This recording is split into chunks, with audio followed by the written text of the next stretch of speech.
জ্বালানি মন্ত্রী যাকে বানানো হয়েছে উনি 2001-06 ব্যর্থ মন্ত্রী। প্রধানমন্ত্রীকে কেন এটা নিয়ে কথা বলতে হচ্ছে? তাহলে আপনি কি করতেছেন? প্রধানমন্ত্রীকে কেন এসে দুঃখ প্রকাশ করতে হচ্ছে? সরকার 10 বছরের একটি পরিকল্পনার কথা ভাবছে, যদিও সরকারের মেয়াদ 5 বছর। আসলে কোনো সরকারি 10 বছর বয়সে যখন একটা মেয়াদি, যখন একটা দীর্ঘ পরিকল্পনার কথা ভাবে, তারা অনেক কিছু বিবেচনা করে সেই সিদ্ধান্তগুলো নেয়। এই পরিস্থিতিকে আপনারা কিভাবে মূল্যায়ন করছেন? এখন যে সংকট, জ্বালানি খাতের এই সংকট কি শুধু বিগত সরকারের লুটপাট দুর্নীতির ফল, নাকি এই সরকারেরও কিছুটা দায় রয়েছে? জি ধন্যবাদ। এই সরকারের মানে বিগত সরকারের যেটা হয়েছে সেটা তো আছেই। এই সরকারের দায়ের জায়গাটা যেটা বলতে হয় সেটা হচ্ছে যে পলিসিগুলো নেওয়া হয়েছিল, যে সিদ্ধান্তগুলো নেওয়া হয়েছিল, যে দায় মুক্তি আইনগুলো দেওয়া হয়েছিল, এগুলোকে রিভিউ করা হয়নি। ওইভাবেই চলবে এরকম একটা মানে গা ছাড়া ভাব দেখা গেছে। এটা হচ্ছে ধরেন একটা জায়গা। আর একটা জায়গা হচ্ছে যে মানে এখনকার যে ক্রাইসিসটা, এটা তো ধরেন যুদ্ধ হয়েছে তো আরও 6 মাস আগে, যুদ্ধ তো শেষ হয়ে গেছে। তো এই পরিস্থিতিটা চলবে আরও কিছুদিন চলতে পারে। তো সেই অনুযায়ী আপনি পলিসিগুলো সেট করতে পারেননি, মানে কোথায় ভর্তুকি দিবেন, কোথায় দিবেন না, আপনার ক্রয় শিডিউলিংটা কি হবে, কখন তেল আসবে, কোত্থেকে আসবে, এই জায়গাগুলোকে সেটেল করতে, মানে এই জায়গাগুলো যেভাবে সেটেল করা দরকার ছিল সেইভাবে এই জায়গাগুলো সেটেল করতে পারেনি।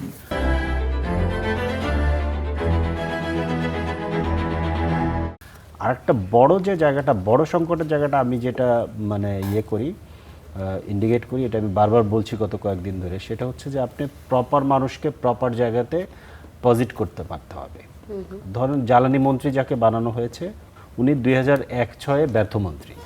ওনাকে অপসারণ করা হয়েছিল 2001-06। ওনাকে আবার এনে এবার আরও প্রমোশন দিয়ে, মানে তখন উনি প্রতিমন্ত্রী ছিলেন, এখন ওনাকে প্রমোশন দিয়ে মন্ত্রী বানানো হয়েছে। এবং দেখেন উনি গত কয়েকদিনে কী ধরনের উল্টাপাল্টা কথাবার্তা বলতেছেন। ইভেন উনি দেখলাম 2 দিন আগে বলছে যে আমার আসলে কিছু করার নেই এখন। তো কিছু করার নেই, তাহলে আপনি পদে আছেন কেন?